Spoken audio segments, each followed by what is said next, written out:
Hi, Jessica. Thanks for joining us. Hey, thanks for having me. I am very excited to have you on the show today. How you feeling? Well, my go-to answer is fine or good. Almost seems natural to say that, but really trying to be more honest and mindful and in touch with my feelings. So I am going to go with nervous. Um, there's just so much also I'm a little starstruck right now. I have to be honest. I've been listening to you since day one of my sobriety. So the fact that this is happening, it's overwhelming, but in a good way. So that's how I'm feeling. Well, that makes me feel pretty darn good. Well, yeah.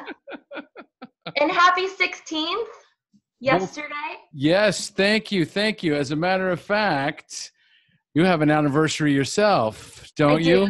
today, 1 year. I There put we up a go. little one behind me.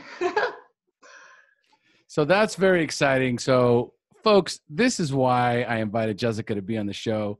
She reached out to me on private messenger, and we started chatting. And then it turned out that she was coming up on an anniversary date. And I thought, what a great opportunity to have Jessica on the show. She's about to she's celebrating 1 year today. So we set up the interview so we could do it on today. She actually posted, that's what it was. Now I remember. You posted in the big group asking, how do you guys celebrate or acknowledge your anniversary? Right. Or what's the right way to do it or something like Yeah, that. I was like, what should I do, guys? It's my 1 year anniversary. And everyone was like, go do service. You need to go spread the message. And I'm like, oh, yeah. Other than that, should I get a pedicure? What should I do for myself? So yeah, that's kind of how that started. So yeah, this is perfect. It's my 1 year. It's the day after your 16 year. It's also Memorial Day. I'm a military spouse. So what did I say? What are the odds? What are the 100%. yeah. 100% because it happened. Totally. It just kind of worked out, and so here we are. Yeah. So are you currently pregnant? No, I'm done. I have 4 children. Okay, all right. On your profile picture, you've got A belly. yeah. Yeah, that was reminiscing. I was reminiscing on Mother's Day, but I'm done. Ah, okay. All right. Okay, just checking, just checking. Okay, All yeah. right. So I'm sorry. So how many kids? 4 Four children. children. Incredible. How old are you? I'm 32. Man, I got to tell you, I'm staring at you right now, and I could have swore you're 22. I feel like I have 4 kids, if that counts. I don't know anyone who's got four children that doesn't know they have four children. Right. Yeah, That's I feel that. I feel that everywhere. so. What are their ages? So they are 10, 9, 7, and 6. So That's a nice. real quick, done, over. They're all close together, so they're Yeah. friends. They hang out. They don't even need me anymore. They just kind of hang out and do their own thing, really. Were these planned? Oh, yeah. Yeah. That's impressive. Well, see, we had 3 girls, and we were really trying for a boy. So that fourth ultrasound was white knuckle, crossing our fingers. We had our boy, so we were done. But if it was a girl, we were seriously considering having science intervene to make sure it happened on the next one. And I have a thing with even numbers, so if we had 5, we'd have to have 6. But yeah, 4. We're done. Wow, you make it sound so effortless. Oh, well, thanks. Wow, that's incredible. So give me I'm curious now. Okay. So the boy, it had to happen. For what reason? Um, Expectations, which is kind of part of my story, to be honest with you. Yeah, I mean, okay. every mother, I think, kind of wants a boy too. So it would be nice. But we were set on that. We would really love to have a boy in our family. Got it. Okay, well, you got him. Yeah, thank God, because now I can stop having kids. All right, well, congratulations there. All Thank right, you. so folks, before we go on any further, let's introduce Jessica. So today we have Jessica and Barone joining us on the show. And she had sent me this, I think, 5-page essay right? And she's like, hey, you might want to take a look at this. And I was like, not much chance I'm going to be reading through it. It But I was a did. short read. It was a short read. And actually it was, like double spaced or something. Like it was very, like I could tell that once I opened it up, I'm like, this probably wouldn't take too long to read and it's easy to read. I got as far as the first paragraph just so I could introduce her. And it's got a great intro piece. So it says, what happens when you expect something, anything? From personal experience, I can tell you what happens. You make an assumption and your perspective becomes closed. There's no other option than what is supposed to be. Sometimes the expectation will actually play out. More often than not, it doesn't. And when the assured dream has failed, the focus is now on the shortcoming and the failure itself. This is negative thinking. Negative thinking gives way to depression and eventually the loss of hope. My hope was once lost, and in turn, I was lost in hopelessness in the form of alcoholism. Did I get that right, Jess? Yeah. Yeah. Okay. All right. I felt like as I was reading through it, I was like, am I missing something here? No. That's why I don't read, right? Because I've never had it read to me. All right. Did it make sense? It did. It sounds different, actually, coming from somebody else. Okay. All right. Fair enough. Fair enough. So what I liked about it was the detail on identifying the negative thinking, because a lot of where I coach from is that idea of recognizing the negative thinking, the stories that we tell ourselves based on any sort of traumatic event. And trauma can come from any place. It doesn't necessarily have to be what most people would consider to be trauma, like molestation or rape or a huge, humongous car accident or overdosing on heroin, right? When you think about these traumatic situations, it could be something as, your ballet instructor tells you, you're not, if you keep eating the way you're eating, you're not going to fit into your, ballet outfit. Okay. Are you watching what you're eating? So immediately, what is the story that I tell myself around that, around what has been said? I create a story that says, oh my God, I'm not good enough. Oh my God, I'm fat. Oh my God, I need to do something. There's something wrong with me. And that's trauma. Because if anything that prevents you from accepting yourself as you are, and you start to seek things outside of yourself to soothe yourself from these negative thinking, negative emotions, like what you were talking about here, it leads to depression and loss of hope. And that is so true. These negative emotions start to spiral. So I'd love to know, because I didn't get a chance to read the paper. Well, it's not an audiobook, so. Right. If it would have been an audiobook, it would have been a done deal. Right? Yeah, absolutely. So tell me a little bit about it, and tell our audience a little bit about what you discovered, what you learned about negative thinking. So for me, this is all hindsight and something I continue after I've learned. So I am a military spouse. My husband was in the Marine Corps for 10 years, something like that. It's constantly changing lifestyle, and throw 4 kids in the mix. We've moved 13 times in 12 years, something like that. So there's always something to look forward to. So anytime there was, a deployment or something, something we'd struggle with in that lifestyle, there was always that next milestone. Like, oh, well, when you come home, things will be better. Or when we move to the next place, things will be better. And what I realized is I was never living in the moment, ever. I mean, kind of for like the small things, but the big picture stuff, in hindsight, I was looking to the very end when he got out of the military. Then all of those struggles would go away. I wouldn't have to endure his deployments to Afghanistan, to Iraq. He'd be around, we'd be more stable. My kids wouldn't have to switch schools. I could have the same friends. I'd be home with family. I gave birth to our 3rd daughter by myself. I mean, my mom came to watch the kids, but so I kind of look to that. And once you get out of the Marine Corps, things will be fine because we won't have all of that other stuff. But what I didn't realize was if I'm always looking at the light at the end of the tunnel, that means I'm constantly living in that tunnel's darkness, like forever on a trek to that light. You know, whatever that light may look like, I don't know what it's going to look like when I get there. You don't really know. You're in a tunnel. All you see is light. What's on the other side? I have no idea. More often than not, it's just another tunnel.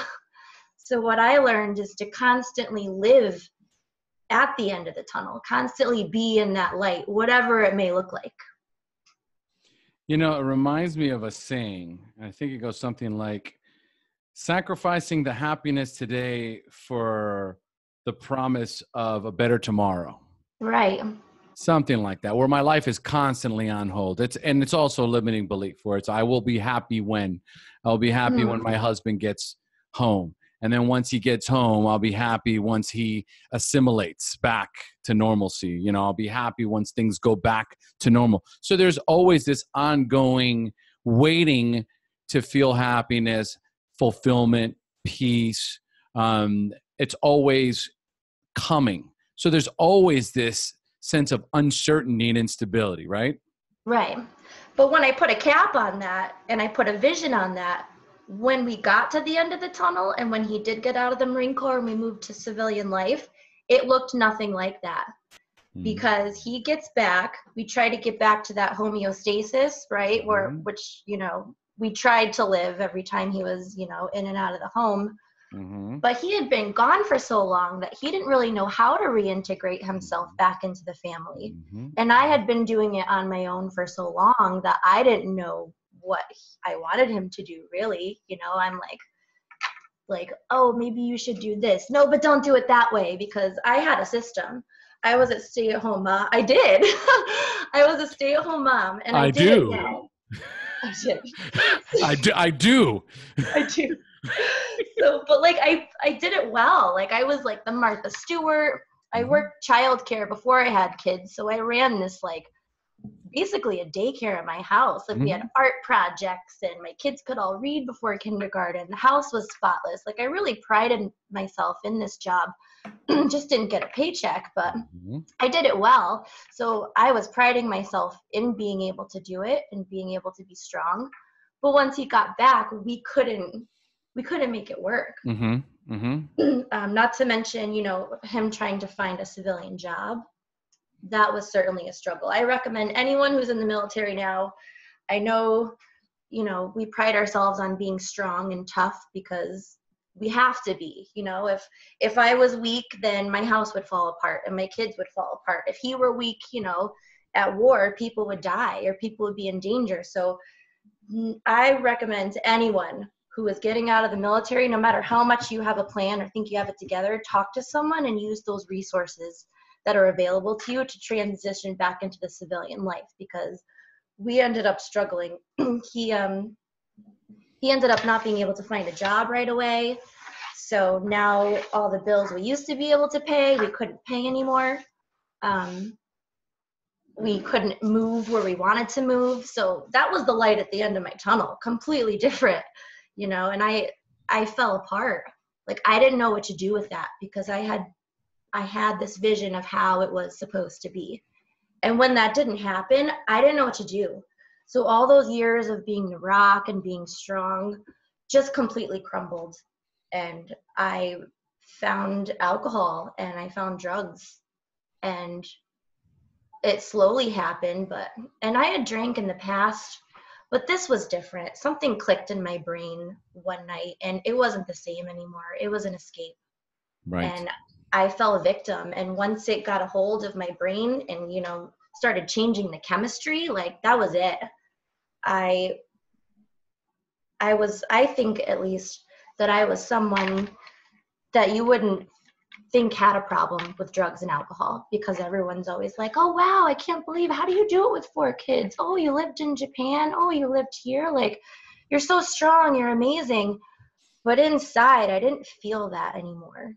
So I didn't think it could happen to me. You know, I had this white picket fence American dream, you know, going on for myself. So when it happened, like, I really tried to hide that.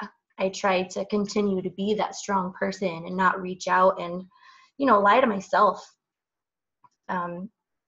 Now, question.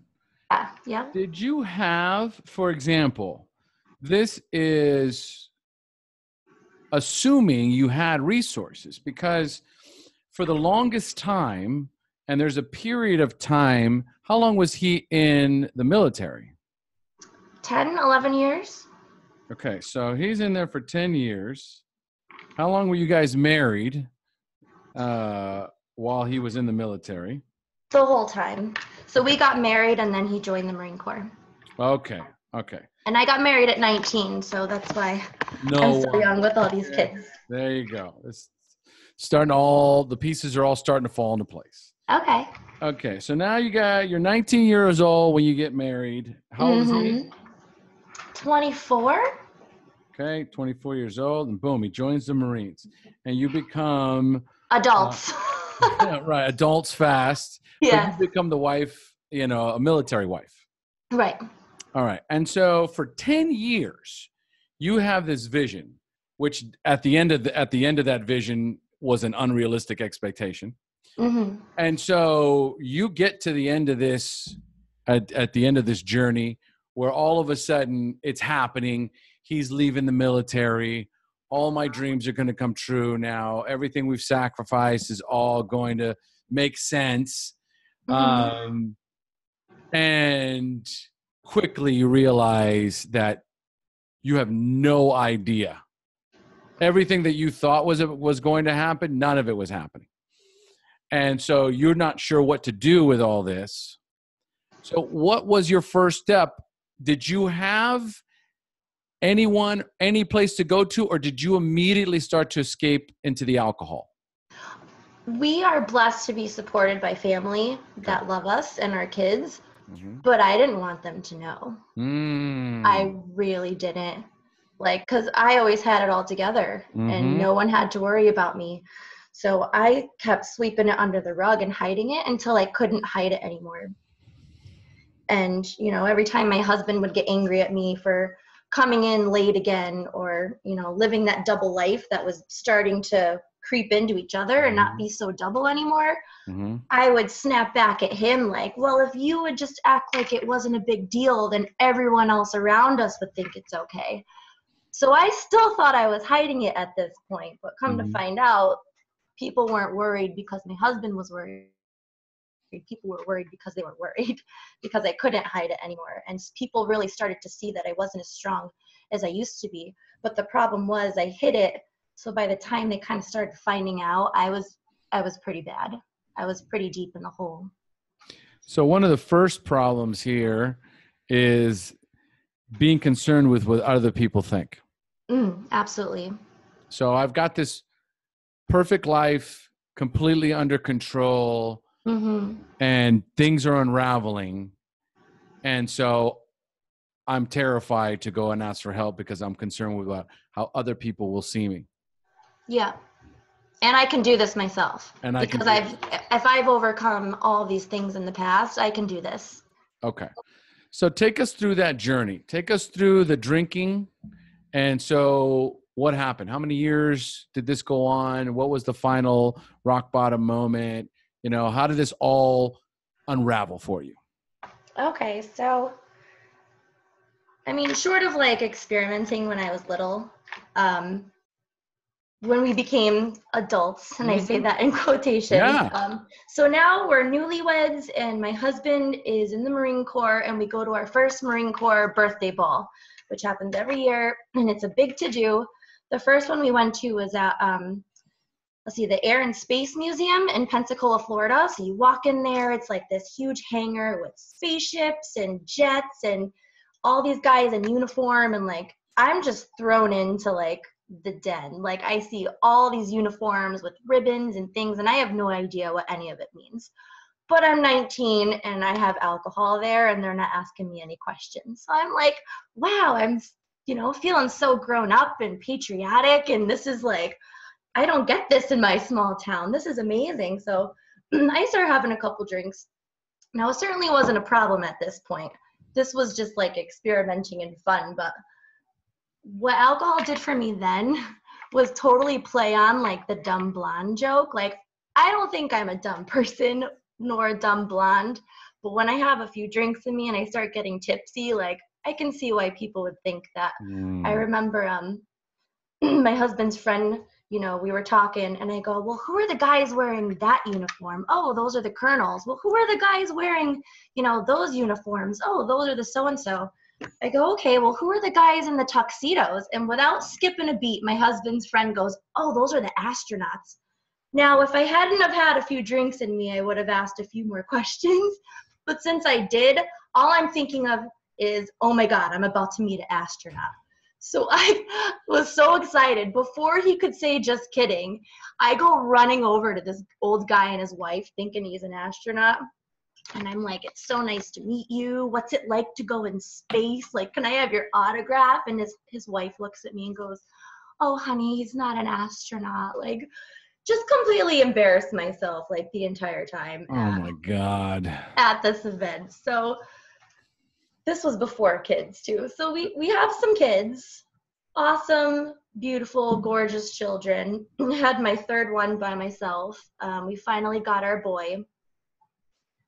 Then we moved to Okinawa, Japan. And this is like 13 hours in the future compared to all of our family and friends. So kind of hard to speak with people who are in a time difference. Like yeah, that. totally. It's really hard to match up. And it's also hard to match up your drinking with other people that drink. It's either I'm still drunk and you're just getting up, or so I really tried to make that work, but it didn't. But I remember there was one night in Japan and my husband was gone again. And I put the kids to bed. It was that rock all day. When they went to bed, I would crumble to sand. The rock would like be no more. It would turn to mud. So I'm drinking, and for whatever reason, I think I was just tired of being lonely. I was so alone. And I ended up drunk dialing like, gosh, this was like when Facebook Messenger just came out, and we were always looking for any free ways to call like back to the States. So I'm calling like everyone on my friends list. Like people I hadn't talked to in like 10 years, just like, hey, what's going on? Like it was normal. Most of them didn't even know what kind of phone call it was. They're like, who's calling me? Oh, it must be one of our kids. What's Facebook Messenger? Like I stayed up till probably like 4 a.m. just, I couldn't even tell you. I woke up the next day. Now I've had hangovers in the past, but this was the night that I attribute to the start of my downfall, because something, whether it be biologically clicked in my brain and, you know, the chemicals, or something changed in my heart, but drinking was never the same for me after that. It just never was. That was my escape night. Just not just a hangover the next day, but like full on regret, like deep feeling in my soul that something was wrong. And it was all the issues that I hadn't been able to address, or at least thought I hadn't been able to. And it was all just kind of just that hopeless feeling that I think all of us have felt before. Yeah, for sure. But it wasn't like I was drinking every night after that, but that night changed alcohol for me forever. So he gets out of the Marine Corps. It's not as easy as we thought it was going to be. I mean, financial troubles, that's one of the huge, you know, struggles for people, especially people in addiction, like finances. That's such a big one. Didn't seem like we had any solutions. So I was forced to get a job.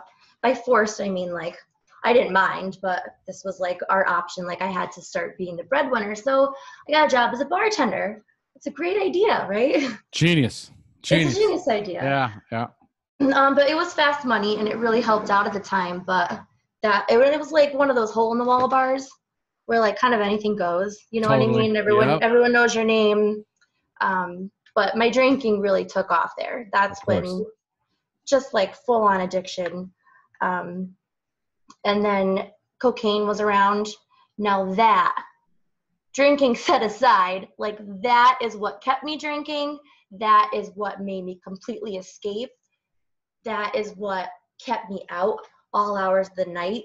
That is the cause of my double life not being double anymore, that took me over the edge. Cocaine was the death of me. Absolutely. And looking back, I'm like, what did I like so much about that other than like the physical feeling? And I honestly think it gave me the ability to talk. And I swear, you know, the people that I would sit in a circle with for hours, it was like a group counseling session without a professional, Right. without God, and without everything that a real group, you know, session needs. But I would sit there and I would say all the things that I thought I needed to say, but couldn't say it sober. So that was just my downfall, 100% completely. I'm happy to say that these days I'm able to talk about those things openly and freely and from my heart without the use of cocaine. But that became a couple times a week. And with 4 children and a house and a family that really is trying to get themselves back on their feet again, like that's not a good mix. So there was one night, the birds were chirping again. I was feeling depressed again. I was dreading the phone call from my husband, "Where are you?" I was dreading another explanation, another fight, another walk of shame to go back home and brush it off and try to start all over again, have more empty promises. And Omar, I heard God. I heard God that night. I was sitting in a motel room trying to hide. I had my car keys, some chapstick. I lost my phone at the bar, so I had no way of calling anyone. And I had 3 options. I could go find more drugs. I could go home and do what I had been doing for the past year, 2 years. Or I could go to Mountainside Treatment Center rehab. And that, it was clear as day. It was God. All I heard in the back of my head was, "Go to Mountainside." And it was that angel devil on my shoulder. The devil was telling me to get more drugs. I was telling myself to go home and do what you always do. God said, "Go to Mountainside." And I was having this, and I'm a Libra too, so I'm constantly like caught in the middle of things. But, you know, it's the end of the year. Like the kids have graduations and there's a parade and there's concerts and field trips. Like I swear the end of the school year for kids is more busy than Christmas time. Like there is so much going on. Like I'm like, I can't go to rehab right now. Like I don't even have my phone. I can't just go to rehab. But God's like, did I stutter? Like go to rehab. Like I had no plan. So I get in my car and I'm just trying to go off of memory. I don't even know exactly where I'm going, but I drive straight to this treatment center and it's gated. So I ring the doorbell and it's like 8 o'clock in the morning on a Sunday. Okay. Like I should, you know, not be doing this. Well, I shouldn't be doing this, but this is not where I should be in my life right now. I ring the bell and I'm like, "Hi, my name is Jessica and I really need some help." They talk with me a little bit and they're like, "Okay, well, this isn't how we do things. You're supposed to do a phone interview. Then we accept you and then you can come in." I'm like, "Well, I don't have my phone." "Okay, well, go to the gas station down the road and call us from there." Okay, I'm gonna, like, I've already committed. Like, I'm gonna do whatever it takes to get into this place, right? Meanwhile, no one knows what I'm doing. Only me and God know what I'm doing at this point. So I go to the gas station. I ask to borrow their phone, probably looking all strung out and scared and dirty. I'm still in my clothes from like 12 hours ago. And I use their phone and they're asking me questions like, "Well, how much cocaine do you do in a week and how much?" I'm like, "I'm at a gas station." Like maybe yes or no questions would be best. So I answer all the questions and they're like, "Well, are you intoxicated right now?" "Probably." "I don't know." I'm like, "I just need help. Please help me." They send someone to pick me up. They actually had to call somebody in because this is 8 a.m. on a Sunday. Yeah, of course. I have thanked this woman. I have thanked all of them like 1,000 times. She gets out of bed, picks me up. They bring me in. But the me in my head, I know what I'm supposed to do. I know what God told me to do. But me, I'm still like, is this the right thing to do? Is this the right thing to do? I asked every single staff member there that were checking me in, that were, evaluating me, and everyone that I met, I told them my story real quick, and I was like, I should be here, right? I should be here. Every single one of them. And every single one of them said, oh yeah, oh my gosh, yes. You made the right decision. And they're all telling me how brave I am, and don't worry about your husband, like don't worry about anything, like you need to be here. And that was all I needed to hear. For the first time since that downward spiral that night where I was drunk dialing everyone, I felt understood. I felt supported, and I felt like I was going to be okay. Wow. Yeah. What's that? What was that? What was that last part? I don't remember. What did I say? We can listen back. Okay. No, we can't, because I was like, yeah. And then I felt understood and like I was going to be okay. Maybe it was that. Got that. Okay. It's an incredible story. 1 year ago, exactly 1 year ago. That's what I was doing. Well, that sounds very similar to what I was doing 16 years ago. That same I found God moment. Yes. And there was an incredibly enough, or I guess I could say gratefully enough, I don't remember there being any other voices. Not even your own? I only remember God's voice. And I just didn't think, I just did. Well, his was the loudest, but I was trying to fight it. There might have been. I mean, it was 16 years ago, right? Right. I mean, it was a long time ago, and I was in a bad place. Very, very bad place. Very similar to yours, where, I was up all night, and, by the time I was able to go to sleep and crash out, I don't remember anything else. Just waking up the next morning and having that moment of clarity, that God moment. And at the time, I didn't really recognize it as a God moment. I just knew that that's the first thing that came to my mind, was to go get help. Mm-hmm. And not to call anybody, not to question it, not to ask permission. Nothing. Yeah. Nothing. It was just like, go. Like, you need to do this now because you need to do this now. There's no other way. There's no other way. Right now. This has been one of those topics of conversation when it comes to the fleeting moment.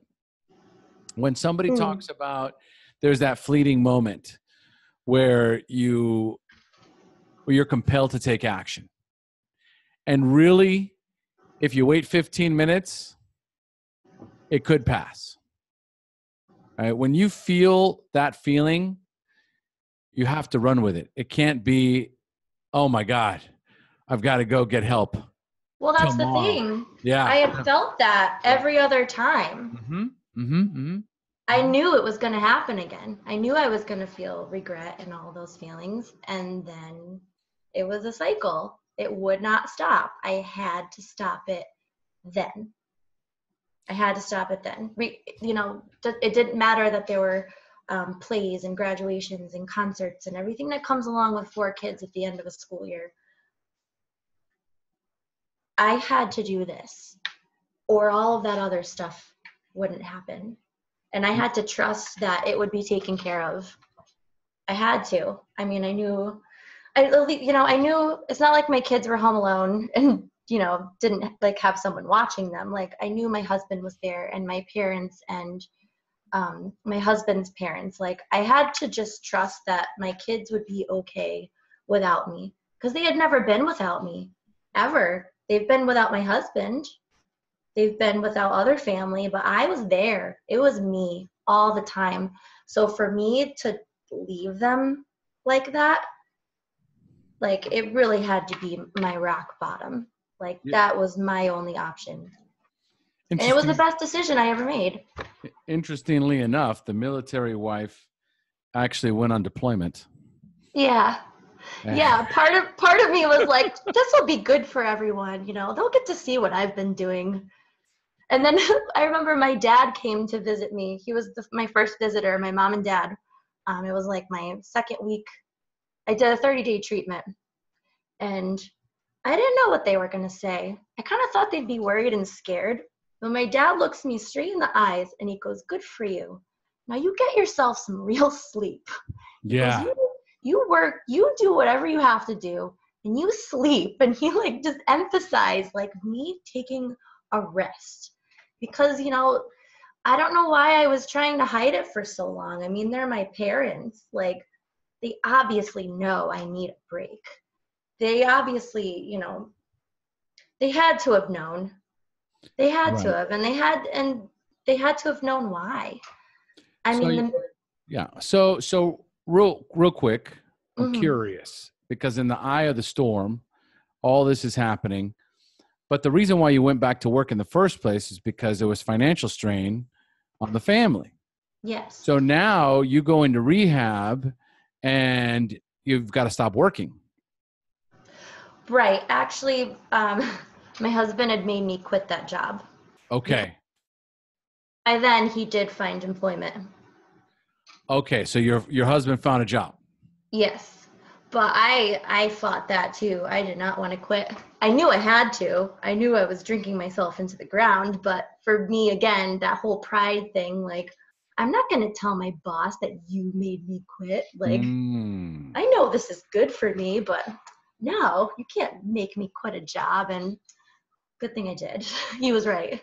Right. So now I want to know, you touched on it, but elaborate a little bit about what happened between you and your husband, what happened with your family, what was that process like this first year of taking care of the kids, who's taking care of the kids, how are you handling your recovery, how are you guys handling the money situation? Like this is where the rubber meets the road for most people in recovery. It's one Mm. thing to have the rock bottom.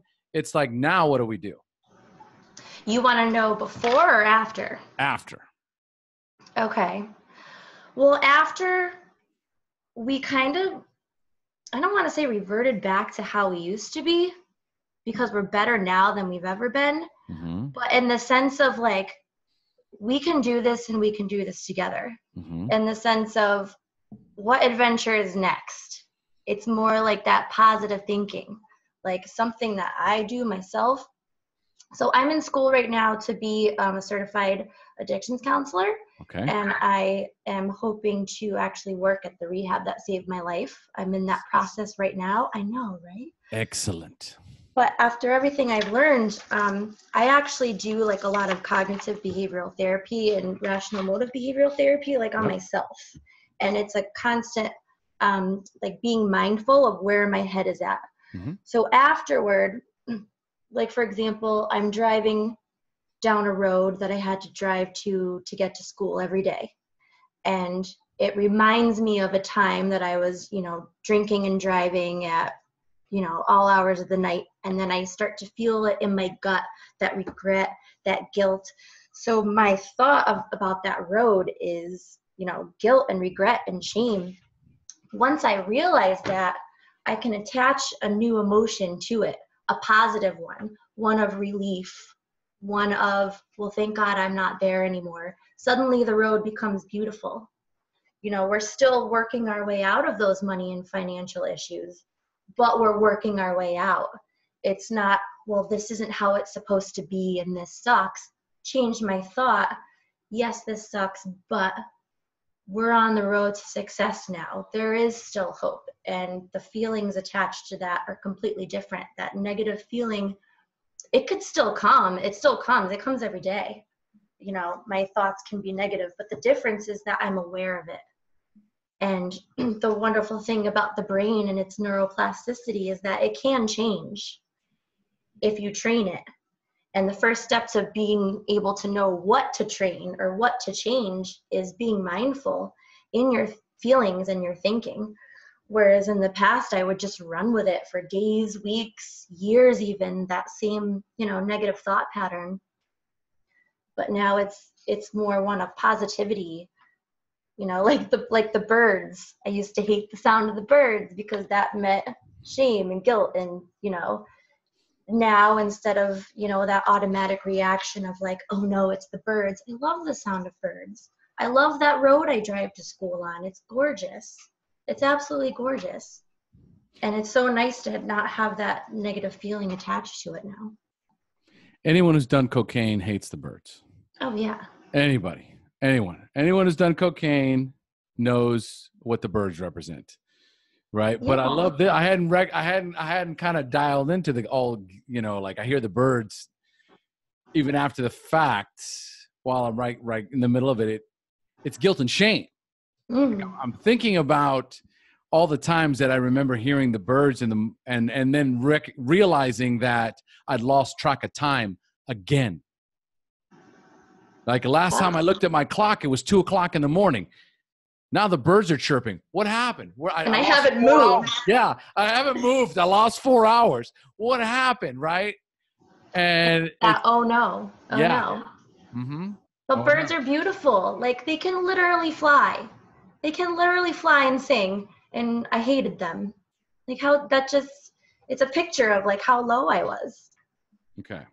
So this is an example of, you have your cognitive behavioral therapy. You also have coaching. So it's the same concept, different terminology. So there is this idea of creating a new story. All you did is just created a new story. The birds, the first story is the birds are chirping, guilt and shame. Oh my God, I hate the sound of the birds. For what reason do I hate the sound of the birds? Because it reminds me of when I woke up in the morning at 6:00 in the morning. Oh my God, okay, so what is it that you were feeling at that moment? Oh, guilt and shame. Oh, so what you're really attached to here is the feeling of guilt and shame. Do you really need to feel that guilt and shame anymore? No, so what do the birds represent now? Right? And so now it's like, it's a new day, right? So this is all creating a new story, reframing the story, right? Reframing the dialogue, reframing the internal dialogue, right? Now, for people that are listening right now, okay, Jessica is 32 years old. So there's a key element, a key element to be able to truly embrace this mindset, because it's all it is. It's a mindset. So I have a negative mindset or I have a positive mindset. Okay. And it's my choice.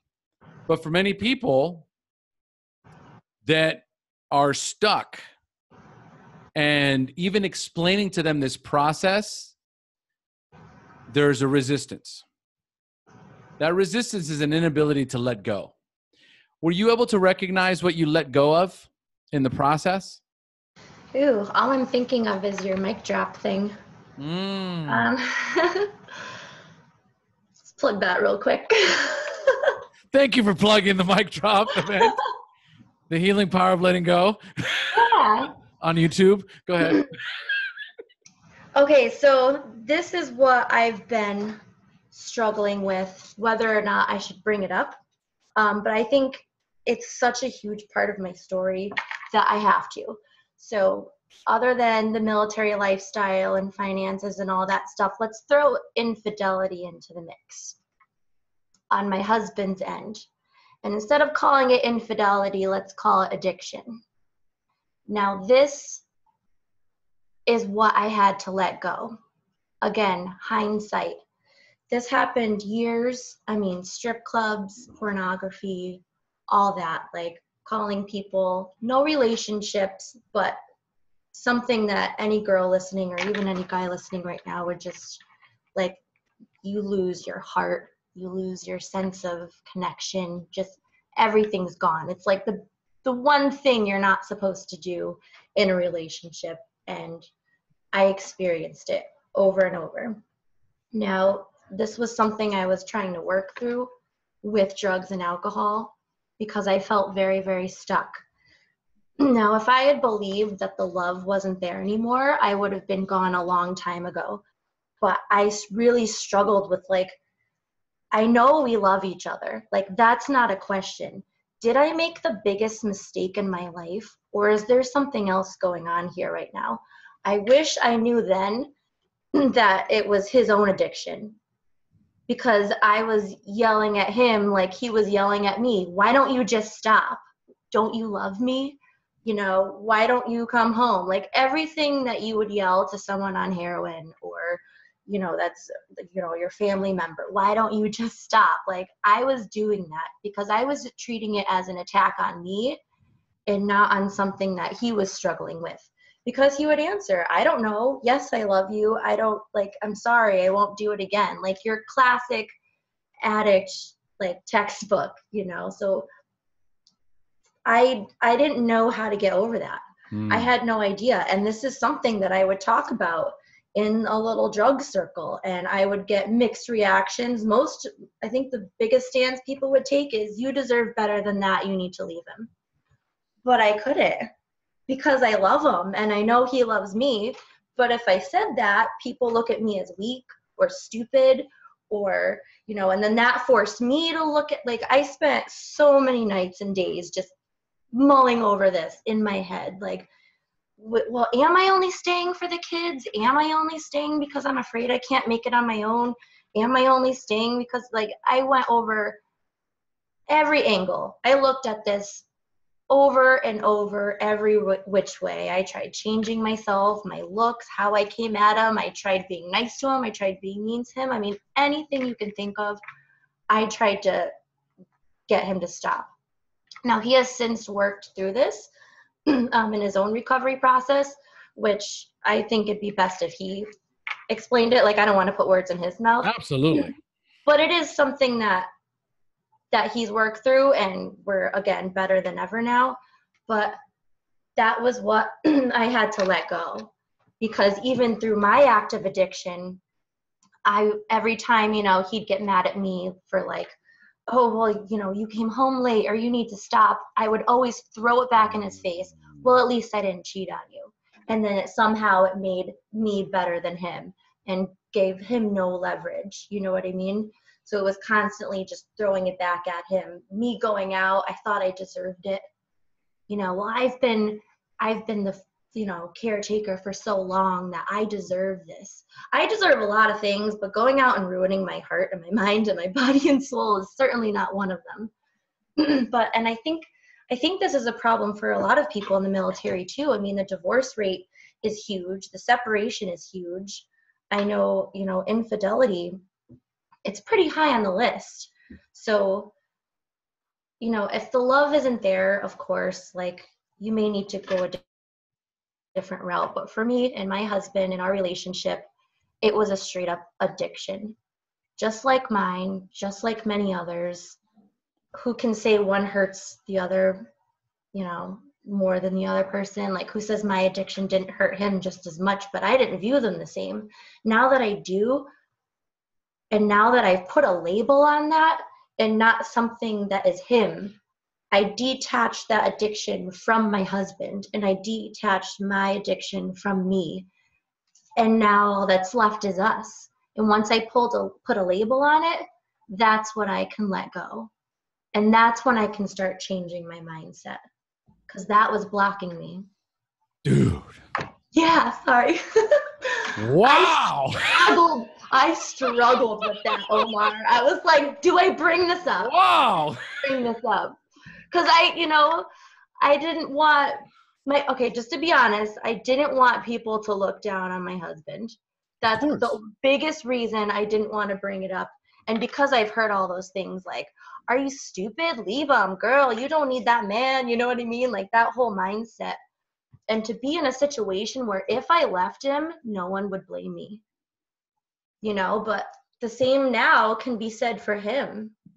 If he had left me, no one would blame him. And since our love was still there, like, I couldn't give that up, and neither could he. And I think we've proven our point through both of our struggles. 13 years in December. Wow. Just an incredible mic drop moment.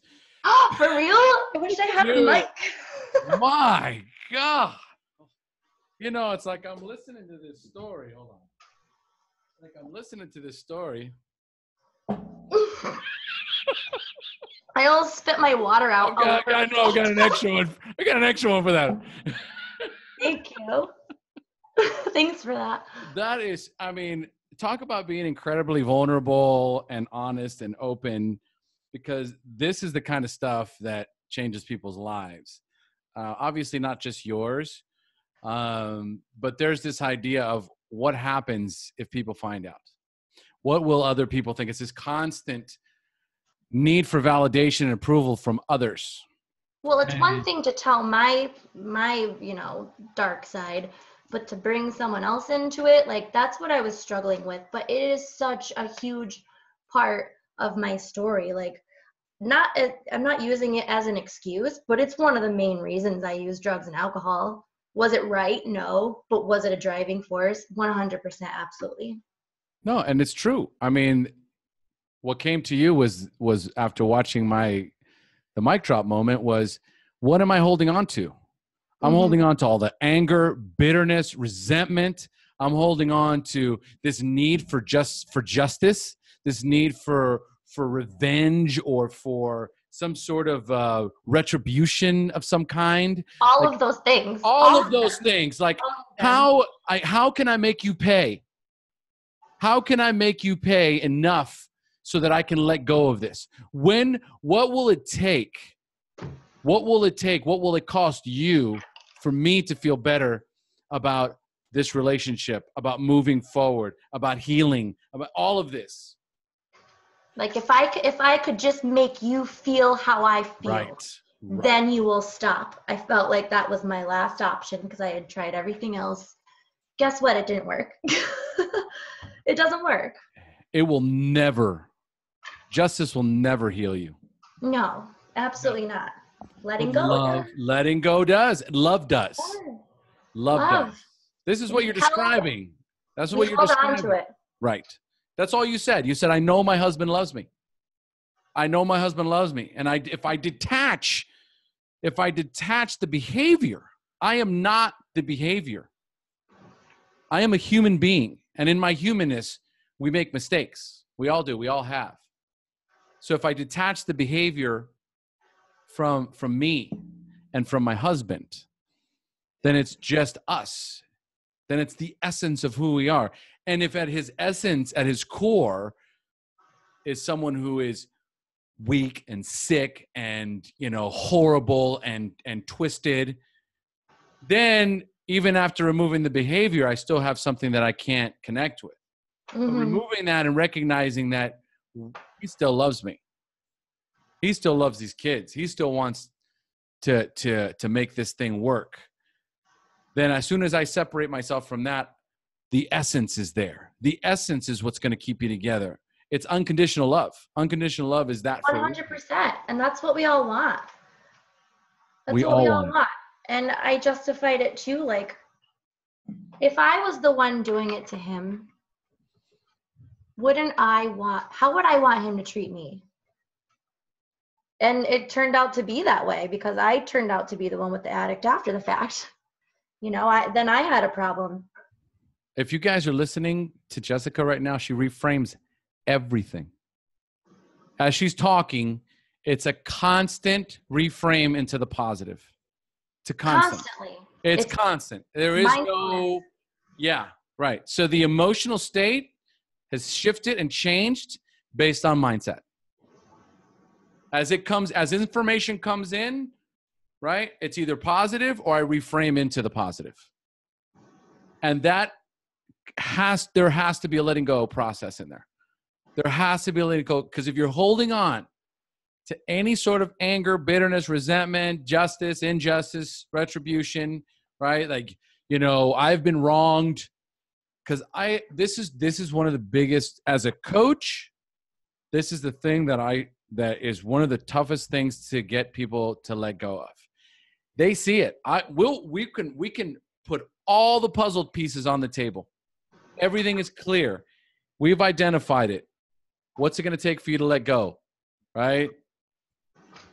As soon as they pay back, soon as they make it right, you'll see. Then you'll know.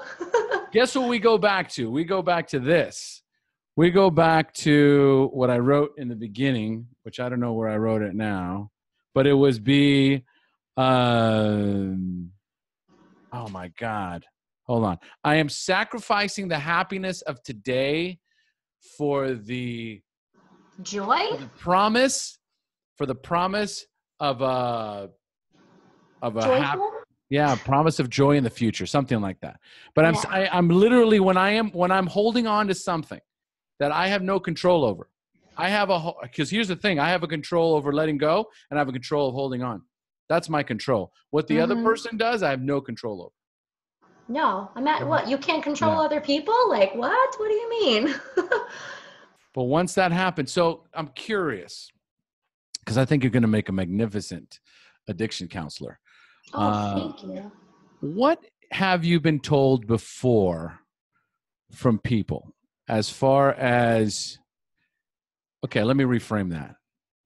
Do you get people coming to you and just dumping all their stuff on you? Oh, since I was little. For real. Yeah, I know. That's why I'm That's asking. That's what I'm saying. I believe in the energies, you know, people talk without words. Yeah, since I was little, and I didn't have a problem with it, you know. No, of course not. Why do you It's a ask? gift. Because it's a gift. Oh, thank you. It's a gift.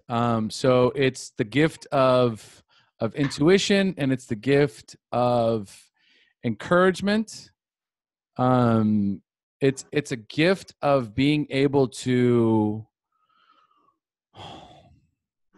listen, to really to when people are talking, your brain immediately starts processing information.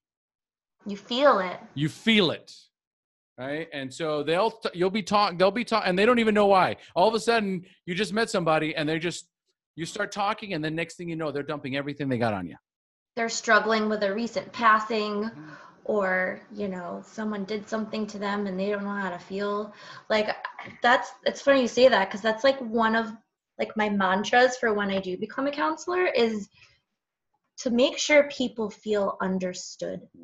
Because that is what changed my mindset when I went into rehab for the first time. Like, I mean, you can be around family that loves you and wants to understand and wants to be a support, but to really be understood at a core level, like, there's a huge relief and hope that comes with that. And I just hope I can be that for somebody. You are. Oh, thanks. Well, so are you. You really are. I know. Thanks. I know, but I know. Here's the thing. That's how I see it in you. Because I have this same, as I'm talking to you, I go, this girl's got it. Did we just become best friends? We just became BFFs. Perfect. Right? So you have that gift, whether you recognize it, and I know you recognize it for the most part. But there is just this. I remember when I used to tell my wife, I go, I don't even know if life coach is really how I want to identify. Like, I feel like I'm an intuitive healer. She goes, ooh. Right? She goes, don't you dare write that on your business cards, because you're going to sound like some kind of woo-woo guru nutbag. Only if you wear a weird hat or something. Right. But you see, somebody like you gets it. Yeah. You get it. I'll go visit you, if anything, just to see what it's all about. And then they'll stay for the actual, you know, substance. Draw them in with the weird name, and then they'll stay. Well, the point being is that we all have gifts. Every single one of us has different gifts. God-given. God-given. And your ability to see that in others is what's going to allow you to do really whatever you want in this realm, whether it's as a coach or as a therapist or as a counselor, as anything that involves working with other people and helping them get through whatever it is that they're going through, is something that is like, if you ever question whether or not you'll be able to help somebody, don't. The answers just come. I don't know how to explain. Well, I was doing it as a bartender. Yeah, no, I mean, it doesn't Not matter. a good setting, but I mean, it is what it is. Jesus went to bars and spoke with, you know, I don't have that kind of strength because I would be the one drinking too, but, you know. Yeah, no. And also not only that, going into a bar and trying to connect with people that are on another level. No, it's completely No, different. it doesn't work. It doesn't work. What does work is connecting with anyone who's sober, okay, and has experienced some sort of an emotional challenge, being stuck, being uncomfortable, being negative, right? It's this idea of being able to bring a positive outlook into their lives. You know? Mm. So anyway, you've got that without going any further. Thanks. You've got the gift. You've got the gift. All right. So let's start diving into some coaching questions while we're at it. So first of all, as a coach, and you'd mentioned something like this before, right? As a coach, I hear people say, I can't do this because, or once I achieve this, I'll be happy, right? So what is the story that you used to tell yourself, your biggest limiting beliefs? And what is the story you tell yourself now? I think my biggest limiting belief was that I deserved this. Whether it be I deserved even a break from the kids, I deserved the plan that we had, I deserve this drink, I deserve to stay out because of A, B, C, and D and all the things I've been through. Mm-hmm. I deserve a lot of things, but those things are not one of them. I deserve peace of mind wherever I'm at. I don't deserve to be in the tunnel's darkness, running tirelessly towards the light. I deserve different things now. I don't deserve things that destruct me. I deserve things that build me up. Well, I think that this is another thing that for many people that have gone through what we've gone through is this inability to feel deserving of anything. Mm. So the idea that I can feel deserving about something, whether it's good or bad, is a wonderful ability to have. You know, just the ability to feel deserving of X, because X can be anything. And if I shift my focus, I can use that same energy, right, on another direction. I deserve to be sober. I deserve to be in a loving family. It's also more of like an I owe it to me. I owe it to myself to do this for me, because there's no other way. It's just going to hurt if I don't take care of myself. It's going to hurt if I don't take care of my mindset. It's going to hurt everybody around me. So not only do I deserve it, I owe it. I owe it to myself. Well, and I guess if we look at it in the positive and the negatives here, this is how I would reframe it, just to create separation between the two. Because I believe that everyone was born the same, with the same opportunities, with the same chemical makeup, right? With the same challenges. We can't eat on our own. We can't walk on our own. We can't change our own clothes. We can't bathe on our own. We can't do anything on our own. So we're all faced with the same challenges in the beginnings.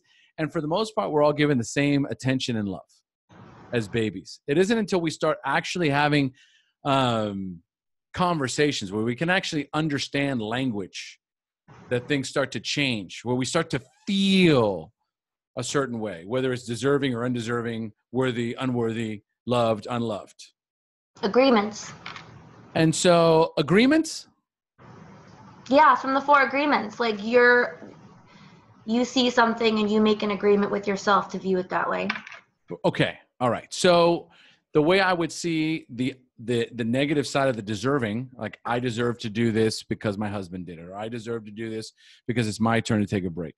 It feels more like entitlement. Yes. Feels more like entitlement, where it's like deserving and retirement. If we look at the different meanings, right, it's almost as if I'm looking at these other things again as my way of paying myself back, because that feels like I owe it to myself. Like, I'm entitled to this. And then as we shift that focus into a positive, and all these things start to come into my life, these beautiful things, like my family comes back together, right? I start to find sobriety, and my focus starts to change, and I can actually feel deserving of all the goodness that's coming in. Instead of where there's this constant need to punish myself because it's never going to be enough. Like, even if I'm sober for a year, even if I go to school and I get my degree, even if I get a job doing this, right? It's still not enough. I could still do better. I still have to pay something back. I'm still not deserving because of all the things that I've done in the past. Or So, the negative, I'm deserving at the expense of others. That's super negative. right. Like, well, I don't care. I deserve this. Like, no. So, I mean, that mindset alone was probably the biggest limiting belief. It was putting me above everybody else. There we go. It was. I love it. I love it. All right. So here's another one of my favorites. And there's this moment, and it's my Tony Robbins reference. And it's this line in the sand that I draw. So he talks about, if you want to take the island, you have to burn the boats. And what that means is that there's no going back. We either win or die. And there's this moment that in many of us, we have this moment in our lives where we say, not one more day, not one more hour, not one more minute. I am not tolerating this in my life any longer. When was that moment for you? So other than the spontaneous drive to rehab, there was a moment in treatment where I had just gotten off the phone with my husband, and there they call the phone the death box, because usually people come off of it and they're crying, and that's because you're kind of living in that recovery bubble, and everyone else that you're trying to explain it to doesn't really get it. So I called my husband, and I ended up in tears. I couldn't even tell you what it was about, but I was crying, and one of the client services staff comes over to me, and he's like, well, what's going on? And I explained it to him. I don't remember what I said, but I will never forget what he told me. He says, you are more than a wife and a mother. And if he, meaning my husband, can't see that, then he needs to get out of your way. Now, I took that as not just my husband, and it has nothing to do with divorce or he needs to go away. I took that as nothing can stand in the way of me living my full potential. I am not a wife and a mother and an addict. I am me. And if I need to get out of my own way, then that needs to happen too. So I'll never forget it. I don't even know if he meant to say it to me like that, or if he even knows that I took it in that context. But I took it as whatever is in the way of you reaching your full potential and happiness, and whatever it is you need to do in your life needs to get out of the way, and that you are more than A, B, and C. You are you, and that is enough. This is incredible. I can't believe you have a year in sobriety. Like, right this is incredible. This is I feel like I'm like, this is what I feel like as I'm coaching people, because it's all mindset. Everything is language, focus, mindset. All of it. Good and evil. It is the constant everyday battle all day long, from when you wake up to when you go to bed. Tale as old as time, good and evil. Who is going to win today? Who is going to prevail? And it's all in here. It's all out there. You can't see it. But if I believe good will always win, and it is on your side, evil is not on your side. And you can put that into every aspect of your life, but I think it boils down to the battle between good and evil. Pick a side.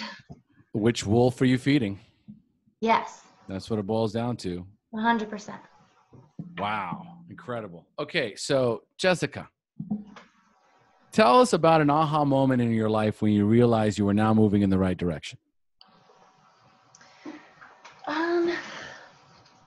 There's been a lot of little things. One was when I started feeling physically better. One of the early ones was when I walked outside in treatment and there was a volleyball game going on. And I had always been an active person. Like, I just loved just being active in general, like being strong, feeling strong. And I walked out there and I started playing volleyball. And for the first time in a long time, I had fun. I laughed. Everyone was sober. There was no drug and alcohol focus. Mm-hmm. The focus was on the volleyball game. And it hit me as like what I'd been missing, like real fun. And I say this too because recovery isn't all doom and gloom. Like, we take away this, like, oh no, like, this is terrible. Real fun. I remembered how to have real fun. Just genuine laughs. And this was like, I'm gonna be all right. Like, I can still have fun. This is good. This is really good news. And I kind of just carried that into, okay, well, what have I been saying I'm going to do and not doing? I want to go back to school. My kids are all in school now. My youngest is in kindergarten. I don't have to be the full-time stay-at-home mom anymore. I want to go back to school, but what do I do? Started listening to God again, started listening to those thoughts in my head as not just scrambled messages that I have to decipher. And I followed my intuition and my heart and my instinct and went to school. Well, what do I sign up for? Oh, look, it just so happens that there's one of the only drug and alcohol recovery counseling programs within this mile radius, and it's only a half an hour from me. So I dove in quick. I dove in super hard, and I got to meet some super inspiring people because, like in the coaching industry too, I'm sure, and, in the recovery community, most people as counselors are in recovery themselves, and that's not like any other profession. Like, we've lived it, breathed it, and now we're on the other side. So I've gotten to meet some amazing people. And the head of the drug and alcohol recovery program, it's called the DARC program, DARC, at Naugatuck Valley Community College in Connecticut. The head of the program, Sandra Valenti, has been like one of the amazing people I have met in recovery. She has her PhD in psychology.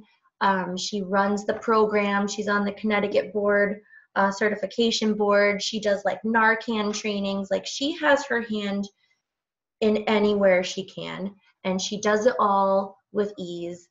She's one of those people that has come so far from nothing. And she's actually building a home in Costa Rica, which I introduced her to the podcast. And I said, you got to check this guy out. I said, he's in Costa Rica. And she's like, oh, check out the house I'm building in Costa Rica. I'm like, well, what are you doing that for? She's trying to start a place for people to go and live. It's like a recovery retreat. She's in the process of building it. She's going to have horses. I hear horses are like big in recovery now. I want to say it's in Samara, Samara,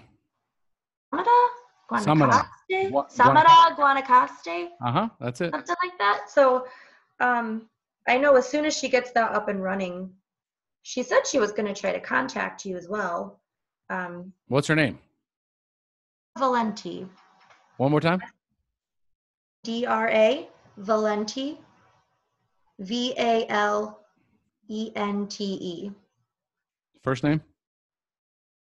SANDRA. Sandra. She is just so passionate about recovery, and she wants to create like an unplugged, safe living space for people to come who are in recovery, just like a sober place to live, just like a retreat where people can, and I hear the recovery community in Costa Rica is growing, is it not? Absolutely.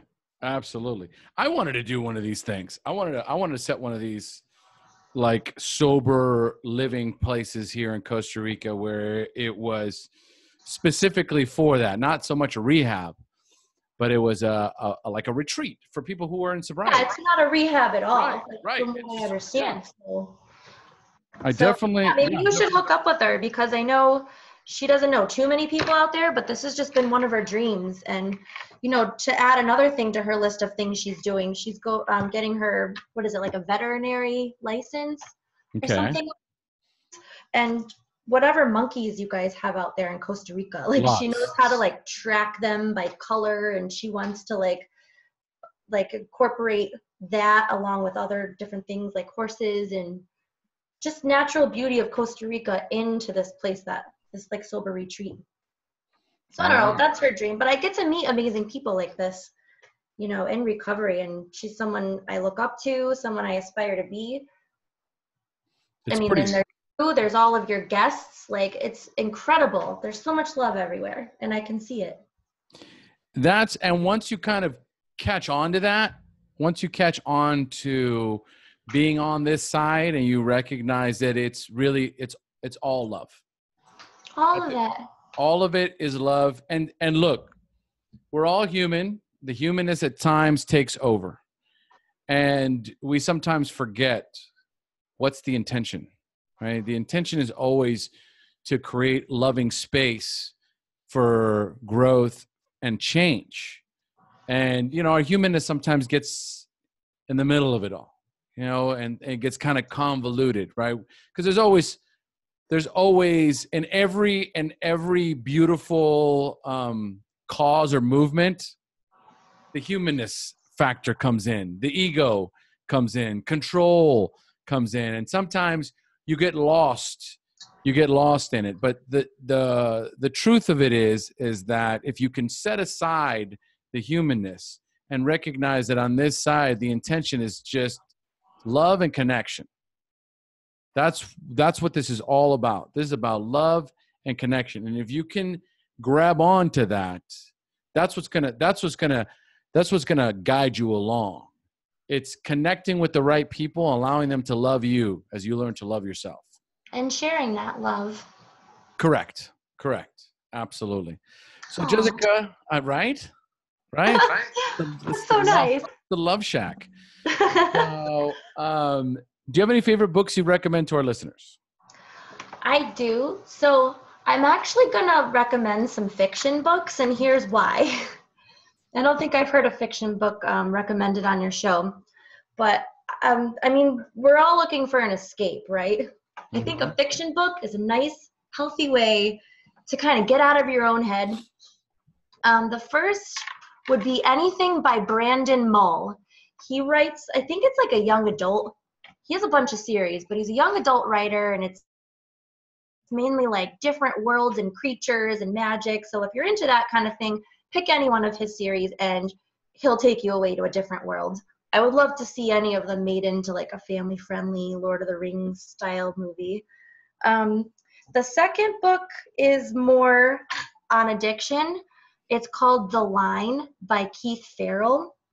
And it's a crime fiction, and what it does is it really looks into like small town addiction, and it plays on all the different types of characters you see in addiction. So there's, the strung out mother, the daughter who's trying to get out of that way of life and start her own way, the guy that just sells a little bit of pot, the gang bangers that are into murder and all those terrible street things. And then there's the cop who has an alcohol problem. So you really get all these perspectives, and it kind of touches on, at the core of it, they all have a problem with drugs and alcohol, but it's what they choose to do with it. Are they trying to turn it around? Are they taking it to the evil side? Do they not see a problem with it? All the while, it's this awesome like crime fiction. So it's, I love it. It takes you away. Sounds like a mini series, or like one of those. It should be. Yeah. The Line by Keith Farrell. Love it. It's not an audiobook, Omar, so you're going to have to read. All righty. All right. So what are your 3 most powerful I am statements? I am loved, I am saved, and I am forgiven. Wow. I love it. Beautiful. And what is your personal success formula or blueprint for success? Oh my gosh. Be mindful all the time. All the time. If you live in the future, you're going to have anxiety. If you live in the past, you're going to be depressed. Recognize when you're losing the moment. Always be, if you're going to be on your toes about anything, recognize when you're not thinking about the here and now, and breathe. Breathe. Be present and breathe. I love 100%. That'll always bring me right back in. Where I go from there, whatever, but I got to start there. I'm having a tough time thinking about how to title this episode. There's so many different ways I could go with this. How would you name this episode?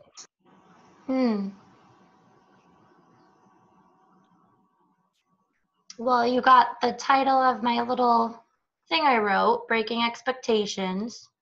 Ooh. You got military spouse. Mm-hmm. Military what? Military spouse. You got Love Shack. You got Mic Drop. There's a bunch of stuff. I don't know. Okay. All right. I'll work with some of this. I want to throw something recovery related in there. Okay. All right. Well, anyway, if it comes to you, this is just such good stuff. I want to give it, the right title. All right. So what is the best advice you have ever received?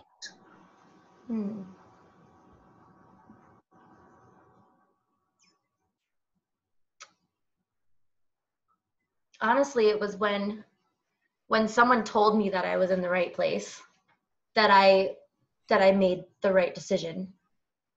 Like just being understood. For someone to tell me you're doing what you need to do, changed my entire outlook, changed my confidence, kept me on the path, kept me in that mindset. Like just for someone to be like, you're doing okay, good job, yeah, you made a good decision. Like that was more powerful than I think they realized. Love it.